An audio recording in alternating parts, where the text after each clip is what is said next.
Hey there, it's Olivia Savannah here from Olivia's Catastrophe, and today I'm here to give you a book haul where I talk about all of the books that I've hauled in the month of February.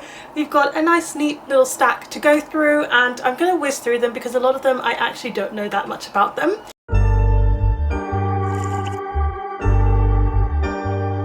So the first one was actually a really nice surprise. I got into work, I was doing my work day, left my desk and then came back to my desk, and a colleague had dropped off a copy of Two Can Play by Ali Hazelwood simply because she'd pre-ordered it, she'd read it very quickly and she thought I might like it. This is Ali Hazelwood doing a gamer romance, and what the colleague does know is that I've read Ali Hazelwood before. I've read 3 of her books before and I've enjoyed them all to varying degrees, and so I'll happily just read anything Ali Hazelwood writes because I think she's got a great writing style in terms of romance. This one is also a novella, so it's a nice quick and easy read, and I'm looking forward to getting to it. It sounds like a lot of fun. Another work perk, so this is a book I got from work, is And Now Back to You by B.K. Borison. These are romance novels that are based off of classic rom-com films. I have not read First Time Caller, which is the first one in the series, which is why I have not looked at the back of this one at all, so I can't actually tell you anything about it, but I have read 5 B.K. Borison books, and again I really like her romance, so I'm happy to just read anything that she comes out with. So this one is a belated birthday gift that is from Abby of Pelennor, and she got me a copy of Life and Death by Stephenie Meyer. So in the 10th anniversary of Twilight, Stephenie Meyer rewrote, or re-edited more like, Twilight so that it was gender flipped. So instead of Bella and Edward, we are following Beaufort and Edith. So Beaufort is male and he is human who moves the forks, and then we've got Edith who is a Cullen and she is the vampire. So I just think it'll be interesting to read this. I don't think it's going to be groundbreaking or anything, but I am a big Twilight fan, and so I'm trying to read all of the Twilight things that I possibly can. I literally only got 2 more to read, so now my Twilight books collection is technically complete, so thank you Abby for contributing to that. I was very honoured from the publishers to be sent a copy of A Girl Like Her by Talia Hibbert. So if you've been on this channel for a little bit, you'll know that I absolutely adore Talia Hibbert. I've read 4 of her romance novels and thoroughly enjoyed each and every one, and A Girl Like Her was a previously self-published novella and it's now been picked up to be traditionally published. It's got an autistic main character and it's a small town romance, and that's really all I needed to know. As long as it's Talia Hibbert, I'll happily read it. I love reading romance books with black characters in them. So you can see that work is really fueling this haul this time around. We have a free little library at work. I regularly donate books there and drop them off, especially if they're proofs, and I went there just to browse a little bit and I found a hardback sprayed edge edition of I Kiss Shara Wheeler by Casey McQuiston, which is signed.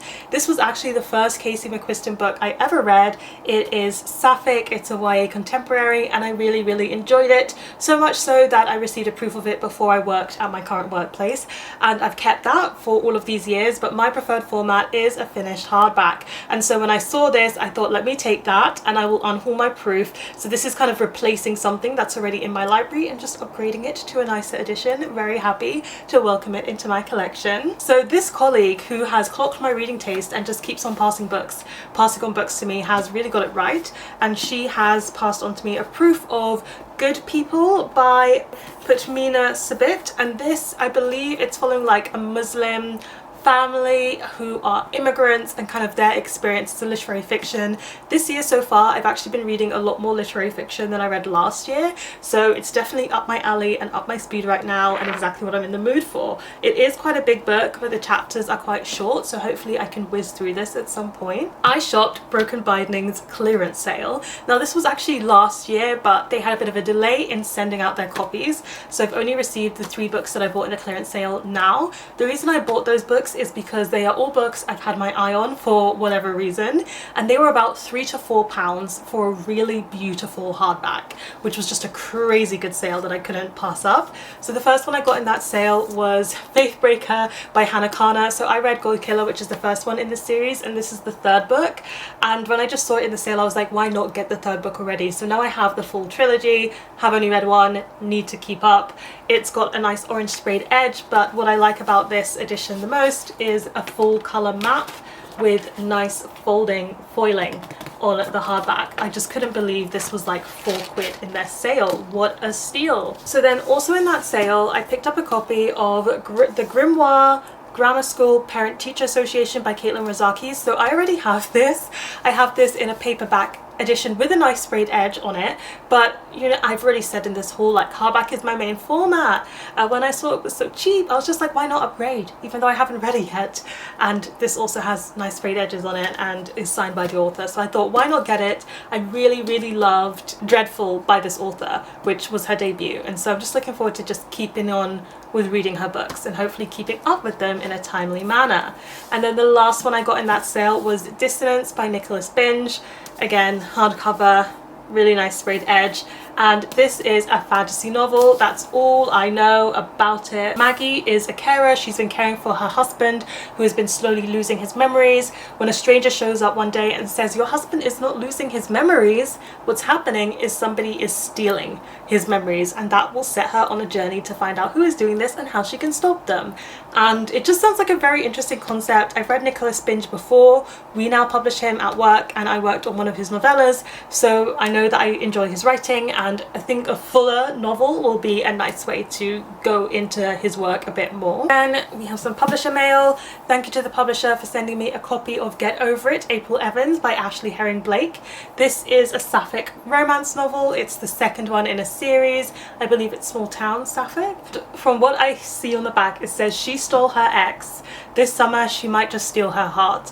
So it's about this woman who does an art resort, who goes to a resort to do an art program, and it turns out somebody is there. She's the one who stole her ex from her, and now maybe it's time for their romance, which would be very emotionally intense. This is the second book that I picked up at my free little library, and that is the Transgender issue by Shon Faye. This is a book I've already read in hardback. I've gotten hardback on my shelves, and I know I've just banged on about how hardback is my preferred format, but I'm soft for the penguin spines. Like, I love the penguin orange non-fiction spines. I don't have that many of them, and I'm not intending to read their non-fiction just to collect them, but when I saw that there were multiple copies of the Transgender issue, I don't think I would have taken it if there was only one copy, because I think this book is so important and I think people need to read it and learn from it.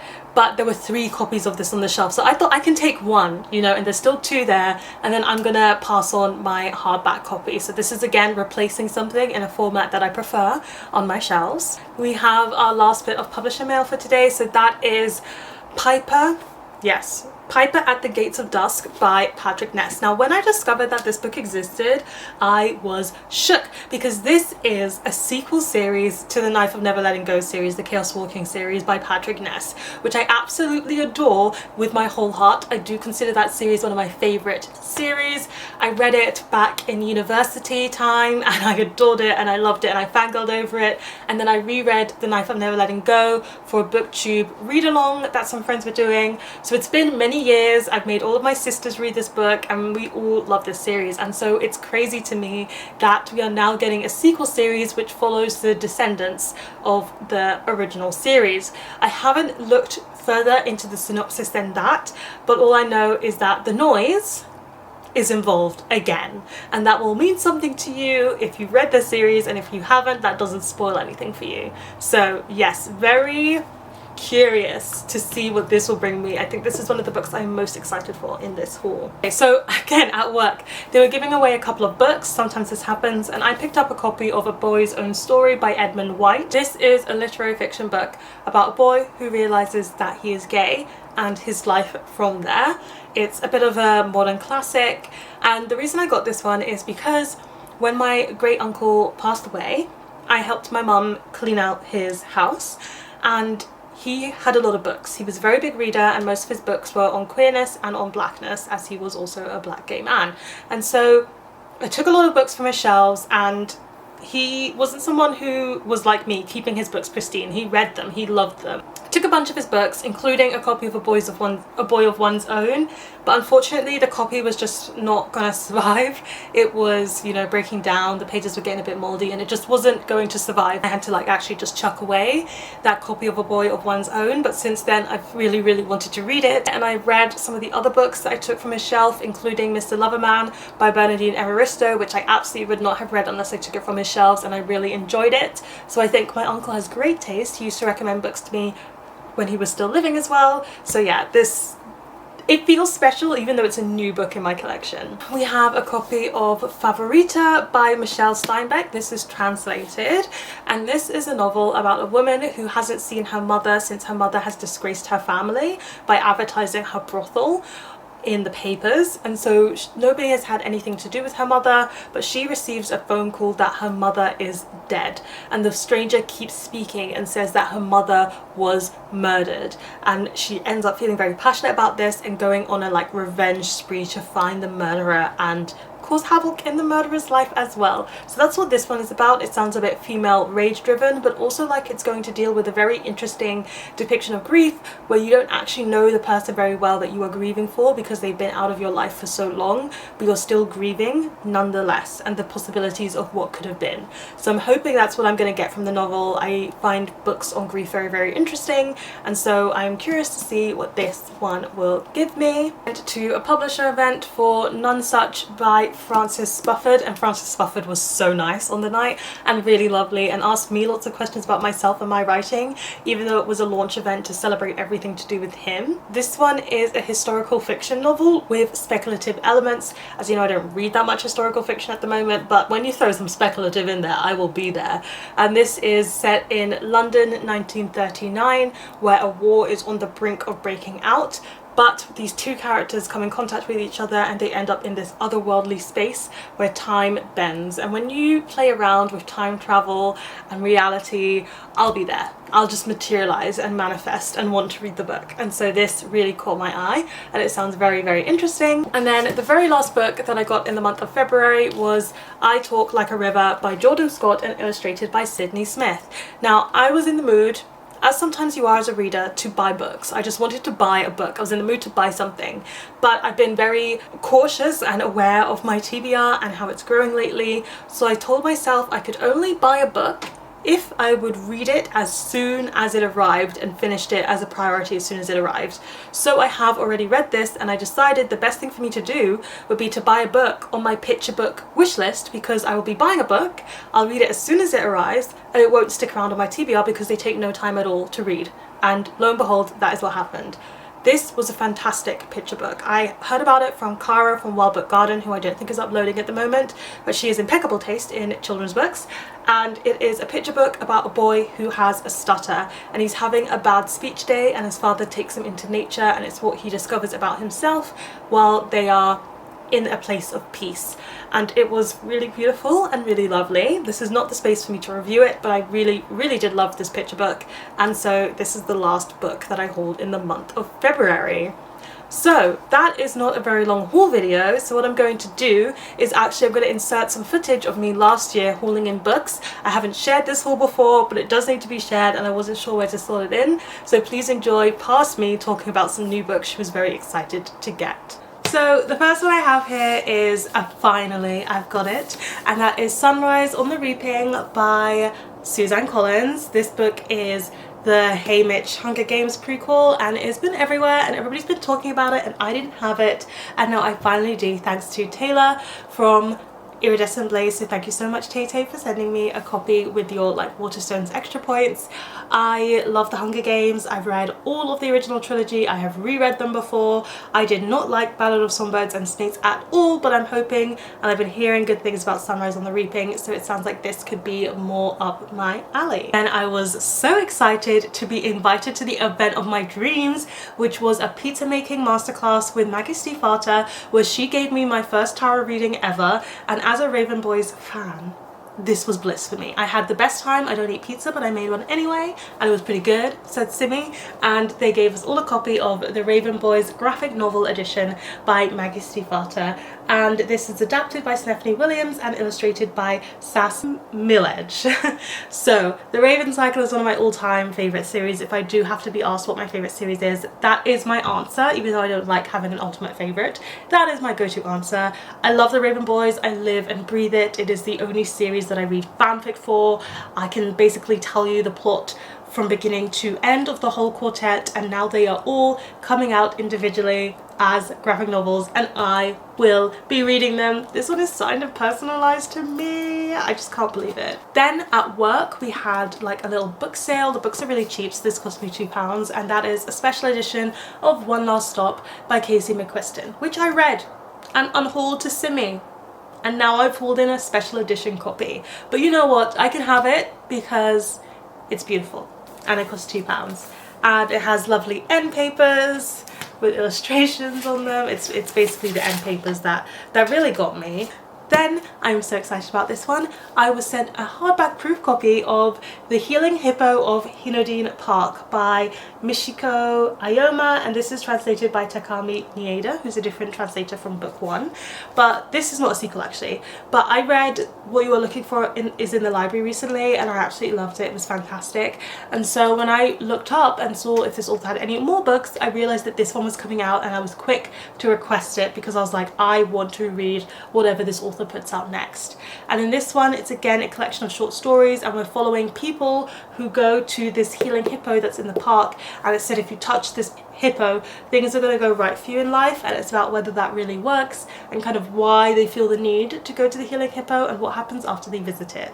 So in a similar way to what you were looking for in the library, it's about people's journeys through life and how and why they think they need help and what happens when they use that magical help. Then we have a sequel. I walked into the works with my friend. My friend picked up quite a few books. She's from the Netherlands, so they're very cheap there, and I picked up a pile of books and I put them all down except for one book, which I'm very proud of myself for doing. And the book that I decided to get was Sunbringer by Hannah Kana. This is also a very good purchase for me because I read the first book and I really enjoyed it. It was God Killer, and I was surprised by how much I enjoyed that first book. It's a fantasy series about set in this world where gods exist, and there's a main character that we're following who kind of kills gods. There's disability rep in that, and there's a found family at its core. And I really liked the first one. I thought it was a bit more ruthless than I expected, had a lot more plot than I expected, and I was very endeared towards the characters.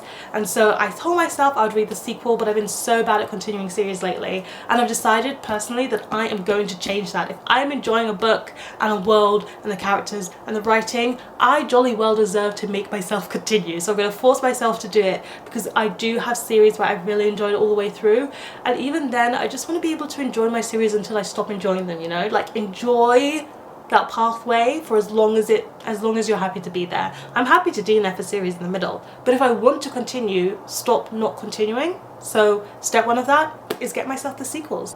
I was in the charity shop. Again, I'm feeling very proud of myself for the responsible decisions that I made, but I was donating a big box of books. I've actually done quite a few rounds of clean outs, and only this one time out of the like 3 times I've been there in the past month did I look at the actual shelves, and I saw the complete collection of Flawless by Elsie Silver and the complete collection of Wild Love by Elsie Silver. These are the first ones in the series, and I saw the complete collections of both series, and I told myself, no, you're only going to get the first book in each series, because you need to read the first book before you invest in the rest of them, even if they are so cheap in the charity shop. So I feel very proud of myself for limiting myself. I know that the Flawless series is the first book in like a cowboy romance series. I saw Victoria at What Victoria Read recently enjoy it, and I've got a friend at work who's also enjoyed it. I love country music, and ergo I will read cowboy romances very easily. I've been a bit skeptical, but people say it's good, so I need to stop being skeptical. And then people say that the Rose Hill romance series is even better than Flawless, so I got the first one in that series too. I know this is a small town romance, and that's about it, so let's see if I enjoy Elsie Silver's books. Thank you to the publisher for sending me a copy of Down Comes the Night by Alison Saft. This is a YA book where we follow our main character Ren, and she heals an injured spy who's from an enemy state. And by doing that, she gets kind of disgraced, she's dismissed from the service, she's sent away, and she's separated from her best friend, who is also the girl that she loves. And when a mysterious kind of lord asks her to come and heal with her magic, one of his servants, she is desperate to take the chance because she thinks this will be her path to kind of regain favour, get back into the castle and be back with the love of her life. But instead, the person that she's curing is Hal, who is kind of the sworn enemy of the state, and so it's not going to help her in the end, and they end up like entangled together and their forces are swarming in. I really like Alison Saft's writing style. I'm curious and I will read it. Then I was at a Penguin pop-up pub quiz that they did for celebrating 100 years. My friend got tickets and invited me and my best friend along while she was here, and I actually got 2 books while I was there from doing that quiz, which was really nice. I didn't expect to get books, and so you could pick books, and it was kind of a bit of a free-for-all, so everybody was running to grab books, and I picked up Disappoint Me by Nicola Dinan. I haven't read any Nicola Dinan before. I don't know what Disappoint Me is about, but it was like a bit of a scramble, and I know that this is a trans author, and I have Bellies on my shelf, which is what I'm really looking forward to reading, so I thought if I enjoy Bellies, I'll have the next one ready to go. Young adult contemporary with a royals romance element to it, called Nobody in Particular by Sophie Gonzalez. This one is sapphic as well, and it's about the school where these 2 girls meet, and it's about one of them who's a princess who ends up falling for this girl at the school, and the girl is there on a music scholarship, and she doesn't expect to catch the eye of Princess Rose, but Princess Rose is kind of in disgrace and can't afford any more scandals, especially not a distraction as big as falling for her classmate. So it's a royals romance. I do enjoy the royals romance trope. I've read it many times and I shall continue to read it, especially in a sapphic form. So then we have Embrace the Serpent by Sonia Mara, and it's about the king who gets everything that he desires, and at the moment he desires the best jewelsmith. And our main character, who is the best jewelsmith, wants nothing to do with this entirely, so the king ends up having to send a huntsman to find her and hunt her down to bring her back to him, because he wants the best jewelsmith as his bride. Now the reason I picked this up, or why I accepted it from the publisher, so thank you to the publisher for sending it to me, is because of the fact that Sonia Mara on her Instagram does the most gorgeous marketing TikToks I've ever seen. Or I should say reels, actually, because it's on Instagram. Does the most amazing reels that have popped up on my feed multiple times despite me not following her, where the editing is marvelous. Like, I don't often follow a lot of creators whose like editing is the key reason why I'm following them, but for her editing is just so something else. So I'm going to leave a link to some of the Instagrams that she's created because she deserves all the love for how creative and talented she is. But yeah, that's one of the main reasons why I'm interested in picking up this particular book. Then the next proof I have here, thank you to Rachel Quinn Marketing for sending me a copy of It's Not a Cult by Joey Beatty. This sounds like a really fun horror book where a rock band is involved, terrible band accident accidentally starts a cult, and it sounds really, really fun. I was just reading about the author when I discovered that he is known for his role in The Witcher, which I didn't know before starting, and he's also in an alt rock band group himself, so he probably knows what he's talking about when he talks about the rock band side of things in this horror novel. So yeah, this sounds like it's going to be a lot of fun. I really like the premise and I really like rock music, so that kind of influenced me to want to pick this up. Then I was sent a graphic novel, so thank you to the publisher for sending me a copy of Black Dolls Volume 1 by Rachel Fattori and Flo Woolley, and I am so excited to read this graphic novel. We're following a black woman rock band group, and it's about whether or not they can make it work because they all have different things about them, and on the back it kind of shows a character study. I just love seeing so many graphic novels come out. It's black and white art style, but the art style looks really good to me and like the kind of art that works for me in this form, and it just sounds like it's going to be so fun. So again, like some band music and black characters, what more can I want? Another graphic novel, thank you again to different publishers for sending me a copy of Float Volume 1 by Kate Marchant and illustrated by C.J. Jacqueline. And this one is about this young girl whose parents are getting a divorce, so she gets shipped off to her aunt's for the summer while all of that is going down so she can be away from it. And when she's going to her aunt's, she decides she's going to remodel herself into the perfect summery beach babe. The only trouble is she doesn't know how to swim, so she ends up taking swimming lessons from this really hot guy on the cover, and it's about that. And yeah, sounds like it will be cute. Again, I really like the art style, I like the colours, it sounds like it's going to be a fun time. The lovely Keri sent me a copy of Follow Me to the Ground by Sue Rainsford because she read it, liked it and was unhauling it, and this was actually on my TBR wish list, so thank you so much for sending it my way once you were finished with it. This is a short literary horror book, and it's about Ada and her father who live together, but they are not human. In fact, they are made from the ground that they care for, and it's about their story and their lives. And it seems to be quite short. Sorry, that's the note from Keri, I'm keeping it in there. It seems to be quite short and also like very short chapters, so maybe a very quick horror read, but one I'm intrigued by because my friend Carol, who's on Instagram as Caroline with an E, really liked it. It was quite a few years ago, but she really liked it and recommended it to me, so yeah, we have very similar reading taste. If she recommends it, I try and pick it up at some point. Thank you to the publisher for sending me a copy of Quarter Love Crisis by Jasmine Burke, and it's about this woman who's trying to get a pay rise and a promotion, and it all hinges on her putting together an event that gets pulled off well. However, in order to do that, she has to work with her workplace rival Aiden, and Aiden convinces her to do the event his way, which is throwing out her to-do list and her careful planning and just be a bit more spontaneous with it. And it's about whether they can work together, whether they fall in love in the process, and whether they manage to pull off the big event of the work season. Sounds really cute. I will typically read black love romances when I hear about them and they sound good. And they sent me a copy of Futility by Nuzio Ono, and this one is a horror book set in Nigeria, and we're following two women who have been wronged by the men in their lives and they want revenge, and their revenge is going to hitch around this restaurant that one of them owns. It's a restaurant that is well known for serving hot pepper soup that is really good, but maybe there's a special ingredient in the soup. We're following one Nigeria-born woman and one British woman who has moved to Nigeria, and yeah, it's about their stories and why they're so angry and what they do to get the revenge. Bekka from the book Sanctum read All That It Ever Meant by Blessing Musariri, and she really liked it and thought it was very good, and then thought, you know who's going to enjoy this? Olivia Savannah. And so she passed it on to me. Thank you so much for doing that book swap, Bekka, and recommending me this book, and also then giving me the book that you recommended to me.